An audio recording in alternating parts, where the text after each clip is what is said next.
જય સ્વામિનારાયણ વિદ્યાર્થી મિત્રો, શ્રી સ્વામિનારાયણ ગુરુકુળ રાજકોટ સંસ્થાન દ્વારા આયોજિત SGIS ઓનલાઈન લેક્ચરમાં આપનું સ્વાગત છે. આજનો આપણો ટોપિક છે ચાર્લ્સનો નિયમ. આગળના લેક્ચરમાં આપણે ભણ્યા છીએ બોયલનો નિયમ, કે જે બોયલ નામના વૈજ્ઞાનિકે, રોબર્ટ બોયલ નામના વૈજ્ઞાનિકે જે કંઈ પણ વાયુના નિયમો આપ્યા, વાયુ માટે થઈને જે રિસર્ચ કર્યા, એની આપણે વાત કરી હતી કે જ્યારે તાપમાન અચળ હોય એવા સમયે દબાણ અને કદ વચ્ચે શું રિલેશન હોય છે. બરાબર, તો આજના લેક્ચરમાં આપણે જોઈએ છીએ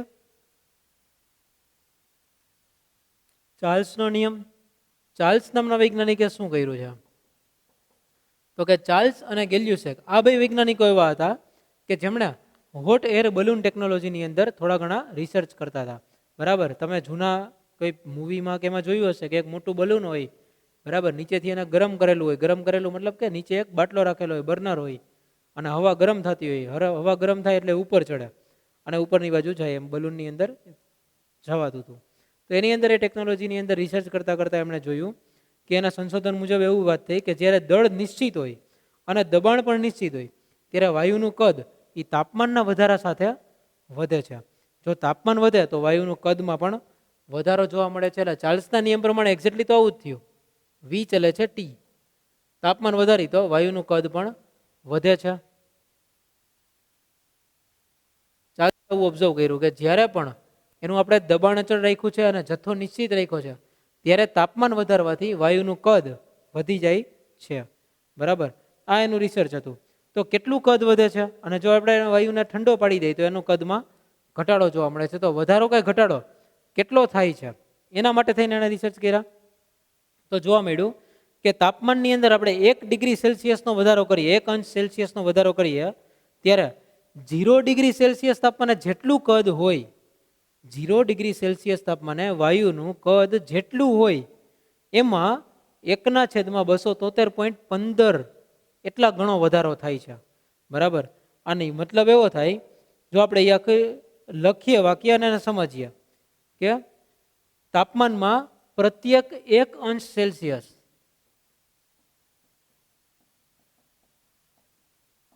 તાપમાનમાં પ્રત્યેક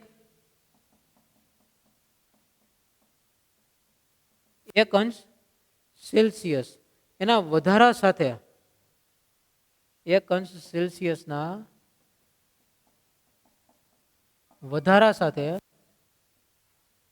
0 ડિગ્રી સેલ્સિયસ તાપમાને, તો 1 અંશ સેલ્સિયસનો વધારો કરીએ ત્યારે કેટલું વધારો થાય છે? તો કે 0 ડિગ્રી સેલ્સિયસ તાપમાને રહેલા મૂળ કદના, 0 ડિગ્રી સેલ્સિયસ તાપમાને જેટલું કદ રહેલું હોય છે એને આપણે મૂળ કદ કહી દીધું.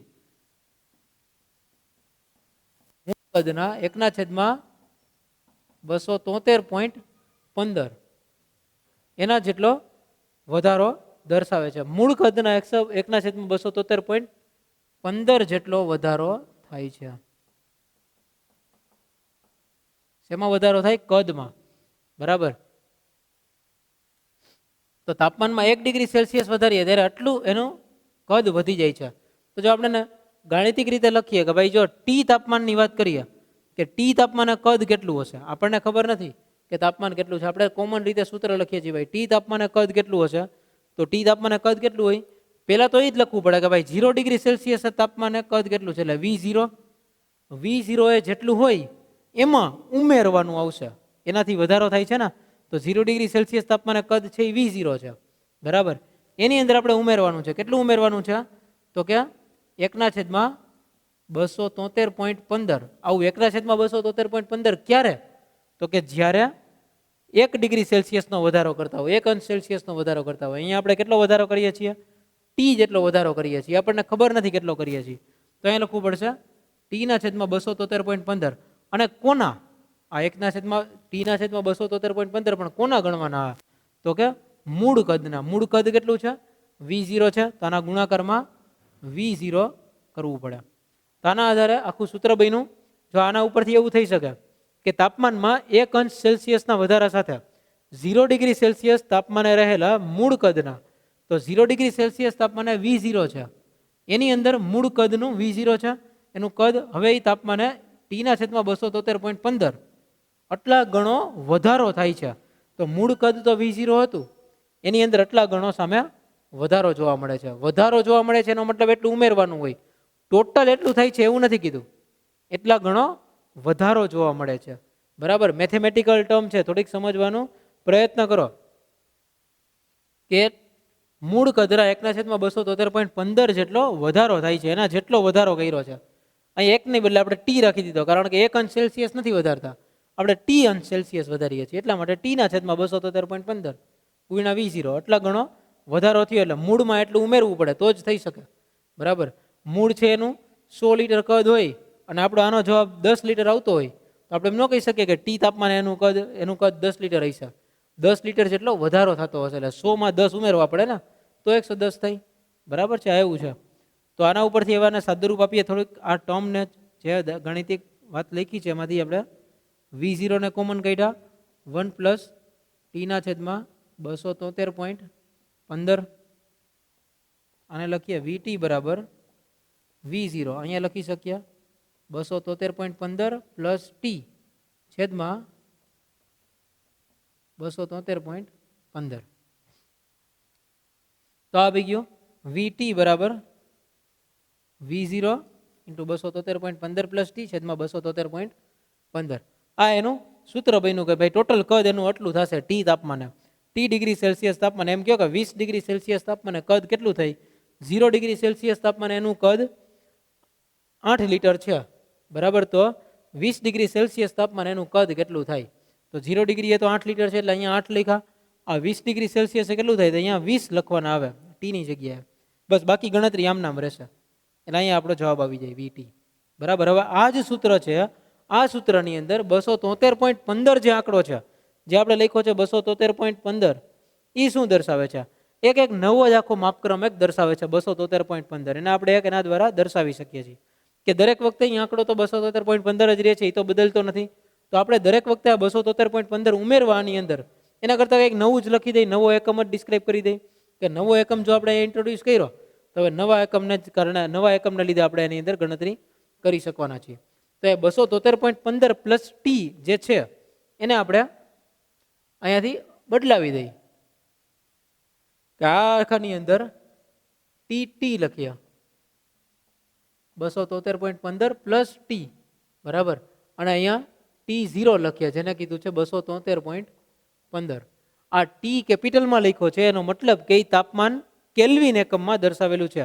આના ઉપરથી એક નવો માપક્રમ આવ્યો જેને કેલ્વિન માપક્રમ કહેવાય છે અથવા તો નિરપેક્ષ માપક્રમ કહેવાય છે, નિરપેક્ષ તાપમાન માપક્રમ.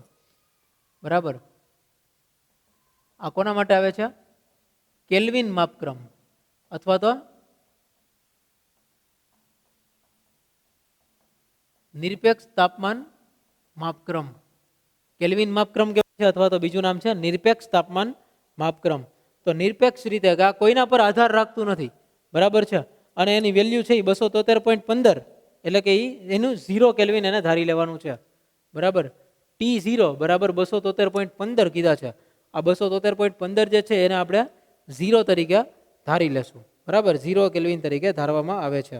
તો આના મતલબ એવું થાય છે કે 0 ડિગ્રી સેલ્સિયસ, 0 ડિગ્રી સેલ્સિયસ એના બરાબર -273.15, 0 ડિગ્રી સેલ્સિયસ બરાબર +273.15 કેલ્વિન, આવી રીતે થશે. બરાબર, 0 ડિગ્રી સેલ્સિયસ હોય એનો મતલબ થાય કે 273.15 કેલ્વિન તાપમાન. તો આપણે એ લખ્યું હતું આ T0 હતું, 0 ડિગ્રી સેલ્સિયસના લખેલું છે, તો 0 ડિગ્રી સેલ્સિયસ માટે લખ્યું છે ત્યારે 273.15 છે તો એ હવે કેલ્વિનમાં આવી ગયું છે. બરાબર, આ રીતે આપણે લખવાનું આવશે.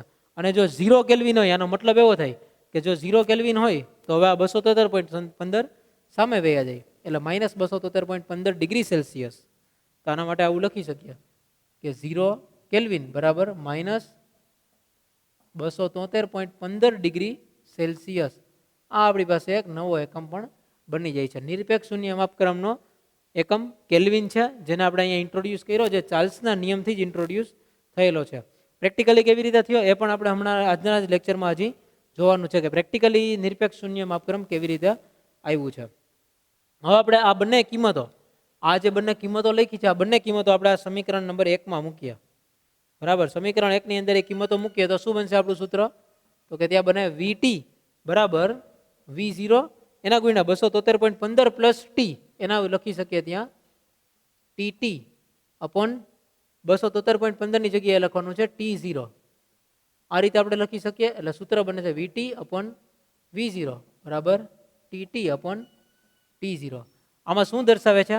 VT એવું દર્શાવે છે કે ટી ડિગ્રી સેલ્સિયસ તાપમાને, આ સ્મોલ ટી છે એ સ્મોલ ટી ડિગ્રી સેલ્સિયસ તાપમાને વાયુનું કદ, 0 ડિગ્રી સેલ્સિયસ તાપમાને વાયુનું કદ, ટી ડિગ્રી સેલ્સિયસ તાપમાને વાયુનું તાપમાન એટલે કે કેલ્વિન માપક્રમમાં, 0 ડિગ્રી સેલ્સિયસ તાપમાને વાયુનું તાપમાન કેલ્વિન માપક્રમમાં. બરાબર છે? આ બે એવું દર્શાવે છે. કેપિટલ ટી છે એ કેલ્વિન માપક્રમ દર્શાવશે અને વી છે કદ દર્શાવે છે. સ્મોલ ટી એટલા ડિગ્રી સેલ્સિયસ અને 0 એટલે 0 ડિગ્રી સેલ્સિયસ. આ સૂત્ર એવું દર્શાવે છે. તો હવે આપણે લખી શકીએ, આ સૂત્ર તો આપણને મળી ગયું. હવે આપણે અંતિમ અને શરૂઆતની એવી પરિસ્થિતિ લખી શકીએ. હવે આપણે આમ લખી શકીએ V2 અપોન V1 બરાબર T2 અપોન T1. આવી રીતે આપણે આખું સૂત્ર લખી શકીએ. હવે V2 અપોન V1 બરાબર T2 અપોન T1. આમાં કાંઈ વાંધો આવે નહીં. અને આને જો કોમન રીતે લખીએ કે આના બરાબર આપણે લખવું હોય તો આમ લખી શકાય હજી એક સૂત્ર V2 અપોન T2 બરાબર V1 અપોન T1. આને ફેરવી દીધા, T2 ને સામે લાવ્યા અને V1 ને ઓલી બાજુ જવા દીધા. આવું થઈ શક્યા. આના બરાબર હંમેશા કિંમત સરખી આવે તો એના બરાબર આપણે અચળાંક લખી શકીએ. તો નવું સૂત્ર બને V2 અપોન T2 બરાબર K અને V1 અપોન T1 એના બરાબર પણ K અચળાંક છે.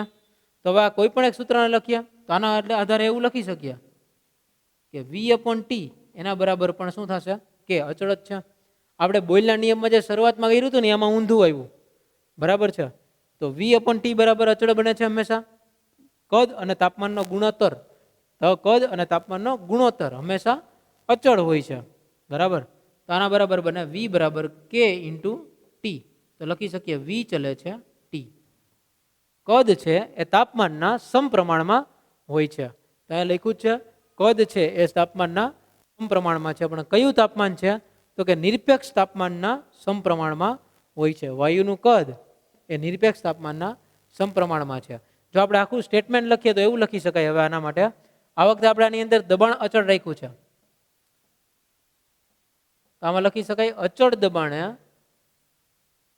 નિશ્ચિત જથ્થાના ચાર્લ્સના નિયમનું આપણે આખું સ્ટેટમેન્ટ લખીએ છીએ. બરાબર? આજે લખ્યું છે એનું સ્ટેટમેન્ટ આપણે અહીંયા લખીએ છીએ. અચળ દબાણે નિશ્ચિત જથ્થાના વાયુનું કદ તેના નિરપેક્ષ તાપમાનના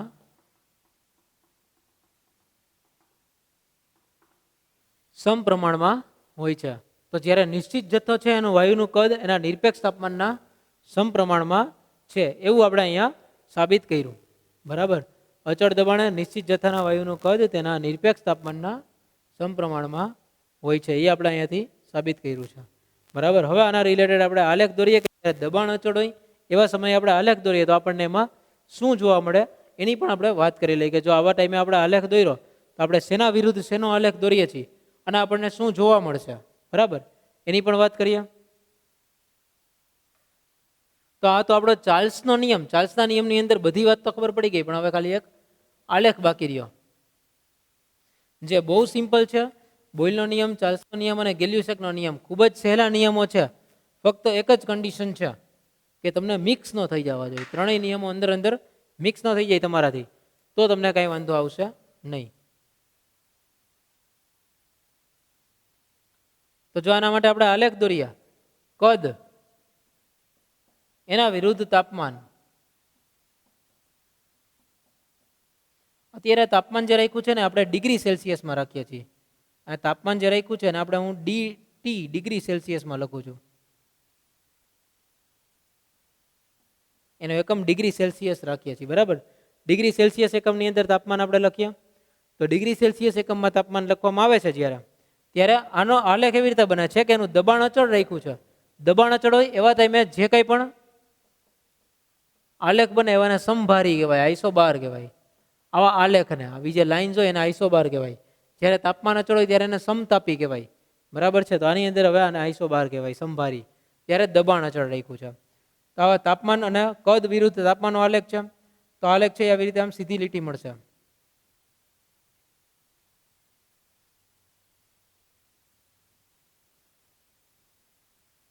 આ રીતે આપણને સીધી લીટી મળે છે. અચળ તાપમાને P1, P2, P3 અને P4 તાપમાને આપણે આલેખ લેવામાં આવ્યો તો આ રીતે મળ્યો. હવે જો આપણે એને લંબાવીએ, એ લાઈનનો આપણે આંતરછેદ શોધીએ તો આનો આંતરછેદ, આને લંબાવતા આંતરછેદ અહીંયા મળે છે આ પોઈન્ટ ઉપર. આને પણ લંબાવીએ તો આનો આંતરછેદ પણ આ જગ્યાએ મળે, આનો આંતરછેદ પણ આ જગ્યાએ, ચારેયનો આંતરછેદ એક જ જગ્યાએ મળે છે. અને આ જે તાપમાન છે એ છે -273.15 ડિગ્રી સેલ્સિયસ. એટલું તાપમાન છે. અહીંયા તાપમાન આપણે ડિગ્રી સેલ્સિયસમાં લખ્યું છે. જે જગ્યાએ બધા જ આલેખના આંતરછેદ મળે છે એ તાપમાન -273.15 ડિગ્રી સેલ્સિયસ છે. બરાબર. તો આના આધારે આપણે કહી શકીએ કે -273.15 ડિગ્રી સેલ્સિયસ. તો જો આલેખ ઉપરથી પહેલા તો શું નક્કી થાય કે આટલું નીચું તાપમાન આવ્યું, અહીંયા જે આંતરછેદ આવી ગયો આ ટાઈમે -273.15 ડિગ્રી સેલ્સિયસ તાપમાન આવ્યું, એ ટાઈમે કદ કેટલું થાય છે? તો કે વાયુનું કદ શૂન્ય થઈ જાય છે. એટલે કે એ ટાઈમે એટલા તાપમાન પર -273.15 ડિગ્રી સેલ્સિયસ તાપમાન પર વાયુનું અસ્તિત્વ જ હશે નહીં. વાયુનું અસ્તિત્વ હશે જ નહીં, કેમ કે વાયુનું કદ ત્યારે શૂન્ય થઈ જાય છે. અને વાયુનું કદ શૂન્ય થઈ જાય તો ત્યારે વાયુનું અસ્તિત્વ નહીં હોય. જો વાયુનું અસ્તિત્વ જ ન હોય તો પછી ત્યાં કંઈ પ્રશ્ન નથી આવતો, વાયુ હશે જ નહીં, એટલે ત્યાં વાયુના નિયમો લાગુ પણ નહીં પડે. તો ત્યાં અસ્તિત્વ નથી હોતું. -273.15 ડિગ્રી સેલ્સિયસ તાપમાન છે. આ તાપમાનને નિરપેક્ષ શૂન્ય તાપમાન કહેવાય છે. અને આને જ 0 કેલ્વિન કહેવાય છે. કેલ્વિન, લોર્ડ કેલ્વિન નામના વૈજ્ઞાનિકે એના ઉપરથી આ આપેલું છે, એટલા માટે એને કેલ્વિન નામ અપાય છે. લોર્ડ કેલ્વિન નામના વૈજ્ઞાનિકે આલેખ દોરી અને આખી સમજૂતી આપી હતી. એના નામ પરથી આપણે એને કેલ્વિન માપક્રમ કહીએ છીએ. આ નિરપેક્ષ શૂન્ય તાપમાન છે અને આ જ તાપમાનને આપણે 0 કેલ્વિન તરીકે કન્સિડર કરીએ છીએ. તો પૃથ્વી ઉપર કે ક્યાંય પણ બ્રહ્માંડમાં સૌથી નીચામાં નીચું તાપમાન જો શક્ય હોય તો તે તાપમાન છે 0 કેલ્વિન. આના કરતાં નીચું તાપમાન શક્ય હોતું નથી. આના કરતાં નીચું તાપમાન, એનો મતલબ એવો થયો કે ત્યાં કદ 0 થઈ ગયું, મતલબ કાંઈ છે જ નહીં. બરાબર. તો વાયુને આપણે જેમ જેમ સંકોચતા જાય એટલે એનું કદ આવે ખરા નાનું આવે. આપણે એમ વિચારીએ કે 50 લીટરમાંથી 10 લીટર કર્યું, 10 લીટરમાંથી 1 લીટર કર્યું, 1 લીટરમાંથી 100 ml, 100 ml ને વધારે દબાણ આપ્યું અને હજી સંકોચી લીધો, તો વધારે સંકોચીને 100 ml માંથી 1 ml સુધી કર્યું. હજી આપણે સંકોચી, બરાબર, તાપમાન પણ ઘટાડતા ગયા, જે જરૂર પડ્યું બધું કર્યું, પણ છેલ્લે એ પ્રવાહી બનશે. પ્રવાહીને હજી વધારે દબાણ આપશું, વધારે સંકોચશું તો એ ઘન બનશે. ઘન બન્યા પછી પણ એ થોડીક તો જગ્યા રોકશે જ. બરાબર. ઘન બની ગયું ત્યાર પછી એ થોડીક તો જગ્યા રોકશે જ, કારણ કે એની પાસે ઘન છે, દ્રવ્ય છે, દ્રવ્ય છે, એ જગ્યા તો રોકવાનું જ છે. પછી ઘન પ્રવાહી કે વાયુ કોઈ પણ હોય તો એ સાવ થોડીક પણ જગ્યા રોકશે. જગ્યા રોકશે એનો મતલબ એવો થયો કે એનું કદ છે એ શૂન્ય થશે નહીં. જો જગ્યા રોકશે એનો મિનિંગ એવો થયો કે એનું કદ શૂન્ય થતું નથી. કોઈ પણ સંજોગોમાં શૂન્ય નથી થતું. ફક્ત વાયુનું નહીં, વાયુમાંથી પ્રવાહી થઈ ગયું, પ્રવાહીમાંથી ઘન બની ગયું, ત્યાર પછી પણ એનું કદ તો ક્યારેય શૂન્ય થતું નથી. અને જો કદ શૂન્ય ન થતું હોય તો આ તાપમાન આવવું પણ શક્ય છે નહીં. એટલે કે 273.15 કરતાં નીચું તાપમાન તમે લઈ ગયા, -273.15 ડિગ્રી સેલ્સિયસ કરતાં નીચું તાપમાન આપણે લઈ જાય, બરાબર, આપણે એમ કહી દઈએ કે -280 ડિગ્રી સેલ્સિયસ તાપમાન આવી ગયું, અથવા તો આમ કહી દઈએ કે -8 કેલ્વિન તાપમાન આવી ગયું. એટલું તાપમાન આવે તો એનો મતલબ એવો થાય કે કદ છે એ ઋણ થઈ ગયું, કદ નેગેટિવમાં વહી ગયું. તો કદ ક્યારેય નેગેટિવ હોઈ શકે નહીં, કદ ક્યારેય ઋણ હોઈ શકે નહીં, અને આટલું તાપમાન ઓછું ક્યારેય થઈ શકે નહીં. કદ 0 ન થાય તો આ તાપમાન પણ શક્ય છે નહીં. એટલે આના કરતાં નીચું તાપમાન, નિરપેક્ષ શૂન્ય કરતાં નીચું તાપમાન ક્યાંય શક્ય નથી. નિરપેક્ષ શૂન્ય કરતાં નીચું તાપમાન કરવામાં આપણને તકલીફ એ જ પડે છે કે ત્યારે કદ ઋણ થઈ જાય છે, અને કદ ઋણ થઈ જાય એ આપણે ચાલે નહીં. બરાબર. તો આ હતા ચાર્લ્સના નિયમની સમજૂતી. એની અંદર આજે દબાણની વેલ્યુ લખેલી છે, એમાં P1 એ ઓછું દબાણ છે, ત્યાર પછી P2, પછી P3 અને P4. આ વધતો ક્રમ છે. દબાણ છે હંમેશા વધતું હોય છે. તો આ ચાર્લ્સનો નિયમ આપણે ભણ્યા. ચાર્લ્સના નિયમના રિલેટેડ હવે આપણે એક દાખલો જોઈ લઈએ. દાખલો શું કહેવા માંગે છે? દાખલો જે છે એ આપણો ટેક્સ્ટબુકનો કોયડા નંબર 5.2 છે. ટેક્સ્ટબુકનો કોયડો 5.2. તમે ટેક્સ્ટબુક સાથે રાખો અને જો એની અંદર રકમ, હું રકમ વાંચું છું.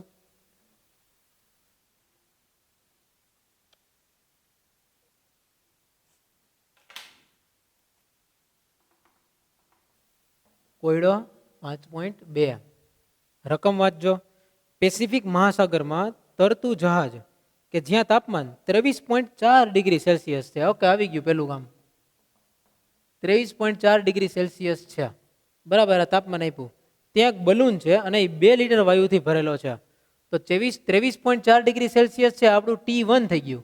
અને ત્યારે એનું જે કદ છે, ફુગ્ગો જે છે, બલૂન છે, એનું કદ આપેલું છે V1. એ આપણને આપેલું છે 2 લિટર, બરાબર. એ આપણને શરૂઆતમાં જ આપેલું છે કે ત્યાં એક બલૂન 2 લિટર વાયુથી ભરેલો છે. આ જહાજ જ્યારે હિન્દ મહાસાગરમાં પહોંચે છે ત્યાં તાપમાન 26.1 ડિગ્રી સેલ્સિયસ છે. એટલે T2 છે 26.1 ડિગ્રી સેલ્સિયસ, બરાબર. ત્યારે તેનું કદ કેટલું થશે? તો હવે એ હિન્દ મહાસાગરમાં જ્યારે પહોંચે છે, પેસિફિકમાંથી જ્યારે હિન્દ મહાસાગરમાં પહોંચે છે ત્યારે એનું કદ કેટલું થશે? તો તાપમાનમાં ફેરફાર થયો, તાપમાન સાથે કદમાં પણ ફેરફાર થાય. અને ચાર્લ્સનો નિયમ એવું કહે છે કે કદ એ તાપમાનના સમપ્રમાણમાં હોય છે. તો તાપમાન જેમ વધશે એમ એનું કદમાં પણ વધારો થશે. એનો મતલબ એવો કે આનો જવાબ 2 લિટર કરતાં તો વધારે જ આવશે. તો આનો જવાબ આપણે જોઈએ, સોલ્વ કરીએ કેવી રીતે કરાય. પહેલા તો આપણે જેટલે પણ આંકડા આપેલા છે એ બધાને આપણે કેલ્વિન એકમમાં ફેરવવા પડશે. 23.4 પ્લસ 273.15 આના બરાબર આપણને કેલ્વિન મળશે, બરાબર. જો તમે આને 273.15 પણ કરી શકો છો, અને નોર્મલ કેસમાં આપણે 273 ઉમેરીએ છીએ. સેલ્સિયસની અંદર 273 ઉમેરવાથી આપણને કેલ્વિનની કિંમત મળી જાય છે. 273.15 ઉમેરવા જોઈએ ખરેખર, પણ આપણે સરળતા ખાતર, ગણતરીમાં સરળતા ખાતર બધી જગ્યાએ 273 જ ઉમેરતા હોઈએ છીએ, બરાબર. તો આની અંદર પણ આપણે અત્યારે 273 જ ઉમેરશું. 273 પ્લસ 23.4, તો આ તમારું જવાબ આવે છે 296.4 કેલ્વિન. T1 મળી ગયો. ત્યાર પછી છે T2. T2 છે 26.1 ડિગ્રી સેલ્સિયસ પ્લસ 273. તો આ 9, 7, 9 અને 273 પ્લસ 299.1 કેલ્વિન આવશે આ જવાબ. ઓકે, તો T2 મળી ગયું છે 299.1 અને T1 છે 296.4 કેલ્વિન. હવે આની અંદર જોવાનું છે V1 અને V2.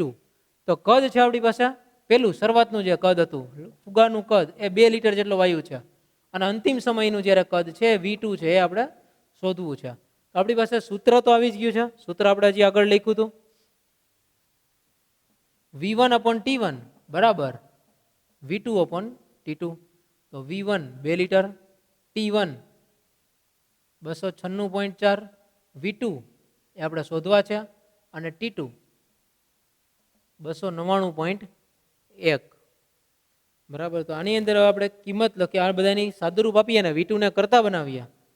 તો તમે V2 ને જો કરતા બનાવશો તો જવાબ આવશે 2 ગુણ્યા 299.1 છેદમાં 296.4. આનું સાદુરૂપ આપવાથી આપણને જવાબ મળે છે 2.018 લિટર. તો એનું કદ જે તે તાપમાને આપણને આપ્યું છે તાપમાન 26.1 ડિગ્રી સેલ્સિયસ. હિન્દ મહાસાગરમાં જ્યારે એ જહાજ પહોંચે છે ત્યારે ફુગાનું કદ 2.018 લિટર જેટલું થશે. આ આપણો જવાબ આવ્યો. આવી રીતે આપણે ચાર્લ્સના નિયમનો ઉપયોગ કરી અને દાખલાઓ ગણી શકીએ. તો આજના લેક્ચરમાં આપણે ભણ્યા નિરપેક્ષ શૂન્ય તાપમાન અને ચાર્લ્સનો નિયમ. નેક્સ્ટ લેક્ચરમાં ભણવાનું આવશે ગેલ્યુસેકનો નિયમ. Thank you. જય સ્વામિનારાયણ.